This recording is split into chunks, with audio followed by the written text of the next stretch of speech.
E rickshaw union ने RTO की कार्यप्रणाली पर सवाल उठाते हुए पारदर्शिता की मांग की है। यूनियन के पदाधिकारियों ने आरोप लगाया है कि लाइसेंसिंग और परमिट प्रक्रिया में अनियमितताएं हो रही हैं, जिससे स्थानीय ई रिक्शा चालकों को परेशानी का सामना करना पड़ रहा है। उन्होंने कहा कि नियमों के पालन के बावजूद कई बार चालकों को अनावश्यक रूप से परेशान किया जाता है। यूनियन ने प्रशासन से अपील की है कि आरटीओ की कार्यप्रणाली को पारदर्शी बनाया जाए और ई रिक्शा चालकों को सुविधा प्रदान की जाए। मैं आप सब बंधुओं का धन्यवाद करता हूँ। देखिए, आज जो हमारी प्रेस कॉन्फ्रेंस है वो हमारे 3 मुद्दों पे है। मैं सबसे पहला मुद्दा आप मीडिया बंधुओं के जरिए आप लोगों के साथ शेयर करना चाहता हूँ। देखिए, आपने देखा कि बड़ी देर से एक इशू यहाँ क्रिएट हो चुका है ई रिक्शा और ई ऑटोस को लेके, जिनके ऊपर मीटर इंस्टॉलेशन और उनके रेट्स के ऊपर इशू एक बना है। रिसेंटली आरटीओ डिपार्टमेंट की तरफ से एक प्रेस कॉन्फ्रेंस की गई, जिसमें आरटीओ साहब ने 2-4 बातें कही। मैं पहले उन बातों का उनसे आपके माध्यम से जवाब मांगना चाहता हूं, और मैं उम्मीद करता हूं कि जो मैं आज क्वेश्चन यहां रखूंगा, आप जब आरटीओ साहब का या अथॉरिटी ट्रांसपोर्ट का जब आप कभी किसी भी ऑफिसर का इंटरव्यू लेंगे, आप जरूर ये सवाल उनसे पूछेंगे। मैं पहली चीज पूछना चाहता हूं कि आरटीओ जम्मू कहते हैं कि हमने ई रिक्शा ई ऑटो का जो रेट से रिवाइव किए। पहली बार रिवाइव उस चीज का रेट किया जाता है जो ऑलरेडी रेट्स होते हैं। ई रिक्शा ई ऑटो का पहली बार तो रेट्स आए, यहाँ रिवाइव वाली बात कहां से आती है? जो बार बार कहते हैं हमने 18% हाइक रिवाइव किया है। जो इन्होंने 18% किया है वो जो मेटाडोर और बसेस के जो रेट्स थे उनके ऊपर इन्होंने 18% किया।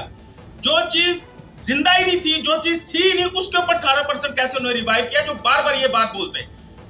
दूसरी बात मैं एक चीज कहना चाहूंगा, आरटीओ साहब ये बोलते हैं कि हमने जितने भी यहाँ ई रिक्शा ई ऑटोस है उनको जो मीटर्स जो इंस्टॉल होंगे वो हमने कहा है कि आप जहां मर्जी से कराइए। सबसे बड़ी बदकिस्मती है, आप देखिए कि जब से यहाँ मीटर इंस्टॉल हो रहे, दिल्ली में हमने पता किया 700-750 रुपए का ये मीटर है, और अगर आप बल्क में लेंगे तो उससे भी सस्ता मिल जाता है। लेकिन यहाँ कोई 2400 दे रहा है, कोई 3000 दे रहा है, कोई कुछ मीटर रेट से लगा रहा है। सबसे पहले अगर मीटर इंस्टॉल करने थे, ये डिपार्टमेंट की जिम्मेवारी बनती थी कि ऐसी जगह से एक पर्टिकुलर जगह हमें बताते कि कहां से मीटर इंस्टॉल होना है, ताकि हमारे जो गरीब लोग हैं उनको ये इतनी बड़ी जो मार है वो मार से बचे। लेकिन बदकिस्मती आप देखिए कि जिसका जो दाल लग रहा है वो रेट दे रहा है। उसके बाद देखिए सबसे बड़ी हैरानगी की बात है, ये कहते हैं जो हमने रेट दिए ई रिक्शा का जो है हमने दिया 20-25 रुपए स्टार्टिंग, उसके बाद 20 किलोमीटर जितना जाता जाएगा वो उस पर लेता जाएगा।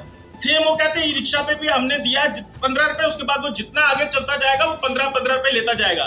मैं आपके माध्यम से पूछना चाहता हूं, और मैं चाहूंगा आप लोग भी उनसे जरूर पूछें कि एक तरफ आप कहते हैं कि जम्मू का फ्लाईओवर का काम जब खत्म हो जाएगा तो हम यहाँ जोन इंप्लीमेंट करेंगे।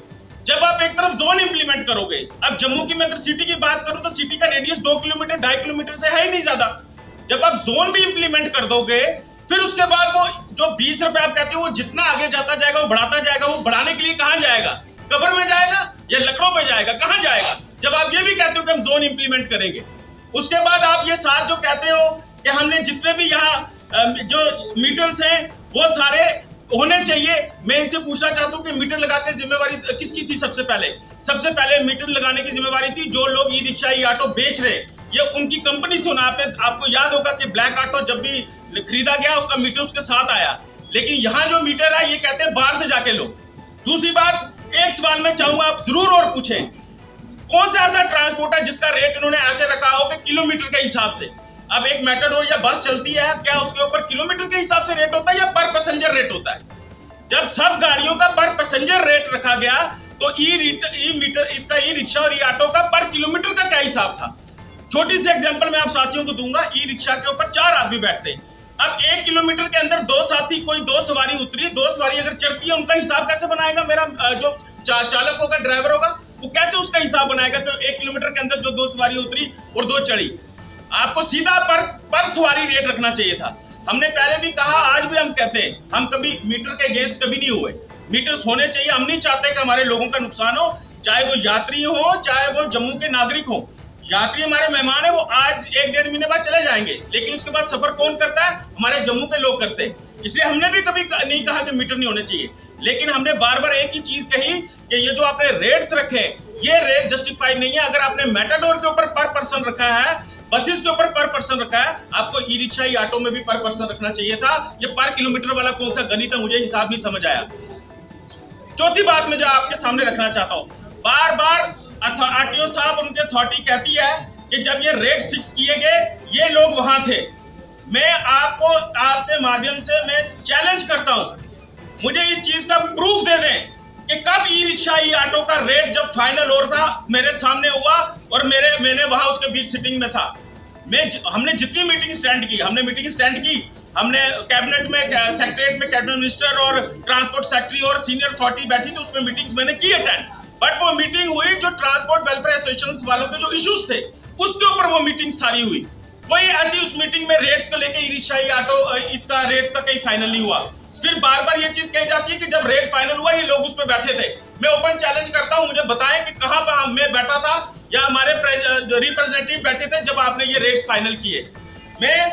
और सबसे इंपॉर्टेंट बात, मैं आप साथियों के माध्यम से एक चीज और कह दूं, बड़ी बदकिस्मती है कि कुछ लोग यहाँ उठते हैं, 4 से 5 आदमी लेते हैं और खड़े हो जाते हैं, कहते हैं हम जी ई रिक्शा ई ऑटो को रिप्रेजेंट करते हैं, और वो ऐसे ऐसे बयान देते हैं जिनका सिर और पैर नहीं होता।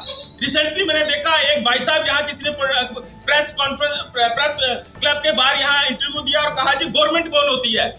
अब ऐसी सोच के लोग अगर रिप्रेजेंट करेंगे ई रिक्शा ई ऑटो वालों का, उनका तो बेड़ा गर्क आज भी है कल भी है। लेकिन मीडिया बंधुओं का एक बड़ा इंपॉर्टेंट रोल बनता है कि जब आप जिसका इंटरव्यू ले रहे हैं आप देखिए कि उस बंदे का बैकग्राउंड क्या है, वो बंदा क्या है।